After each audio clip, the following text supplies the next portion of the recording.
Willie Harold, how well known is his story, and what unique angle does he give you into the film, not only for who he was, but the way you're going to follow him and not his victims? Right. It's not a well-known story. Even in the Emsland in the north of Germany, it's not that well known. A generation before mine still kind of remembers, but it's not a case that has been talked about or written about a lot.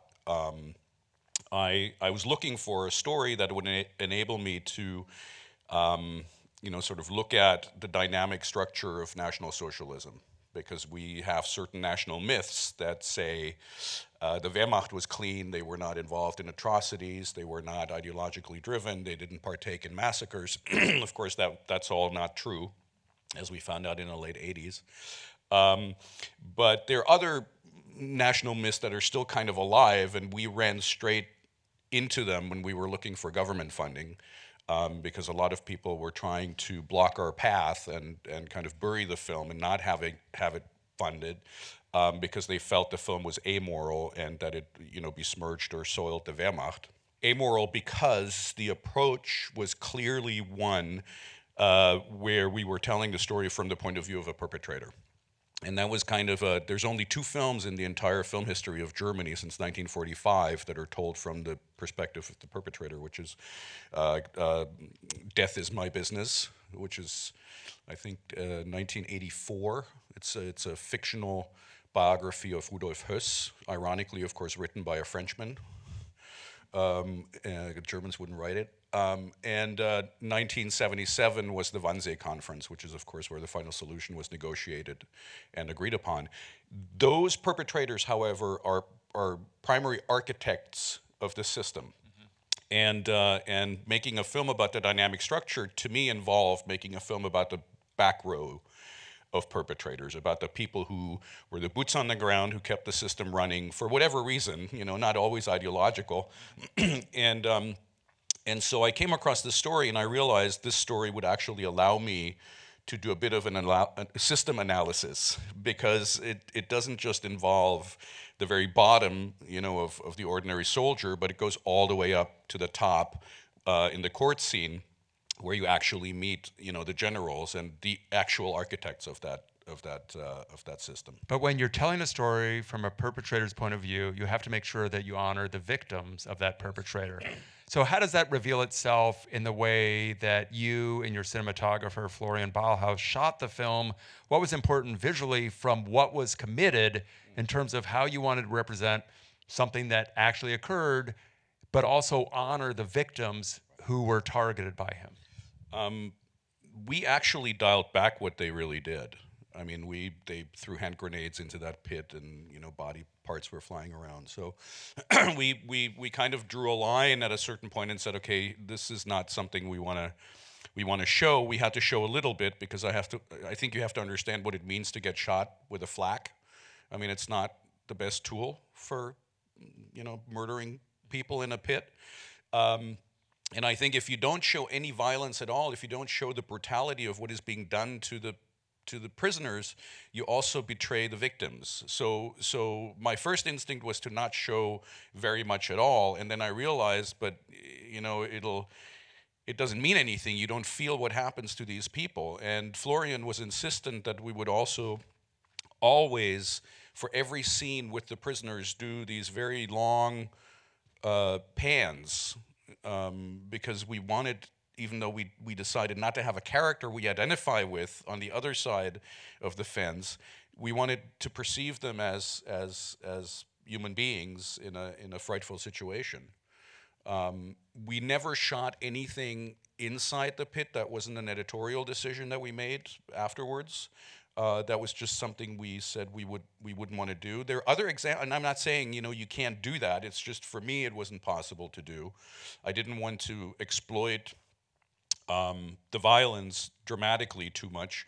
If you look at Andrzej Wajda's Katyn, for example, there's a massacre. I don't know if anybody has seen that. If you haven't, you should. It's really a terrific film, and it has a massacre at the end of it, and that massacre is shown in minute detail. Now, you have to know the backstory is that Wajda's father was shot in that massacre, and his mom lost her mind subsequently to that murder. So for Vaida, it was in a sense an exorcism, and he had to just approach this in an entirely different way. You look at a Rossellini movie, he does it entirely different. Again, he never even shows muzzle flashes, because to him that's too dramatic. He just shows people pulling triggers in some of his World War II films. So where do you hope people think about despots differently, or how this story ties into what's happening, not just here, but across Europe right now? I think, yeah, I mean, it's unfortunately happening everywhere, and nothing has been a greater surprise to me in my life. I thought we went, past the Dark Ages, and we went through, the Enlightenment and Renaissance, and who would want to go back, and we've gone back, and there are a lot of strong men who are using a very, very sharp nationalistic, chauvinistic, xenophobic rhetoric to mine people's fears, because it's a much easier emotion to mine or to create than anything rational based. You exploit their fear. I think what we're witnessing again and again, here in this country and in Poland and in the Czech Republic and in many other places, is that you have people who pay lip service to the form of democracy, but what they're really doing at every turn is they hollow it out.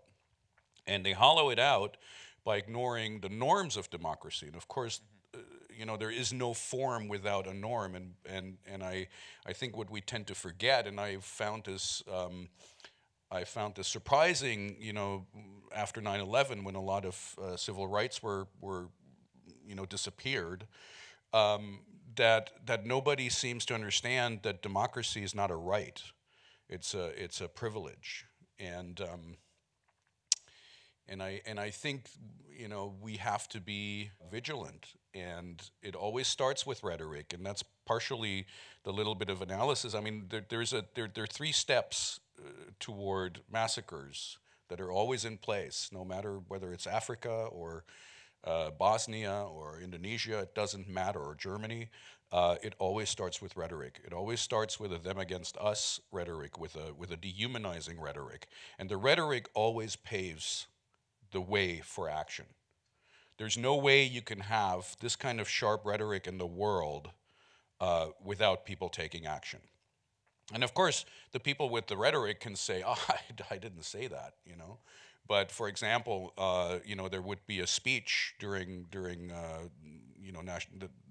would be a Hitler speech on the radio, and 500 miles to the west, somebody would be listening to this speech, and nobody said, "Please drag all the Jews out of the houses and beat them up."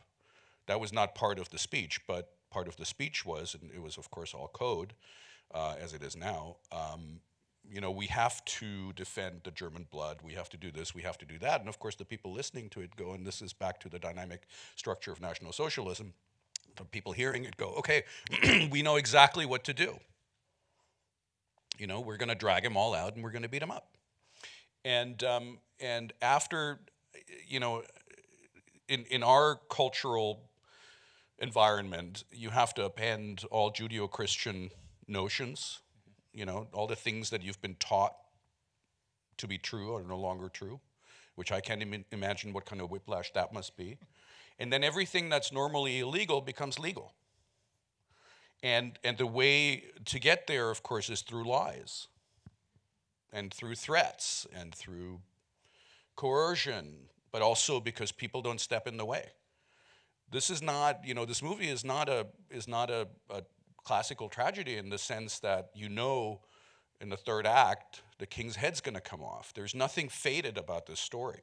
Never was. This massacre happened because of every choice, no matter how small, by the people involved in the story, no matter how peripheral. They all played a part. And when nobody says no, terrible things happen. And I guess, I started this project 12 years ago, and at that point, people said to me, friends who I would, share it with, said, why would you do that to yourself? Why would you do that to us? And I maintained that it was going to happen again and again because it's human nature, and because the membrane between chaos and civilization is paper thin. And sadly, in the last 4 years, the film has become more relevant. On that happy note, Robert, thank you so much for coming, and thank you for bringing your film to us.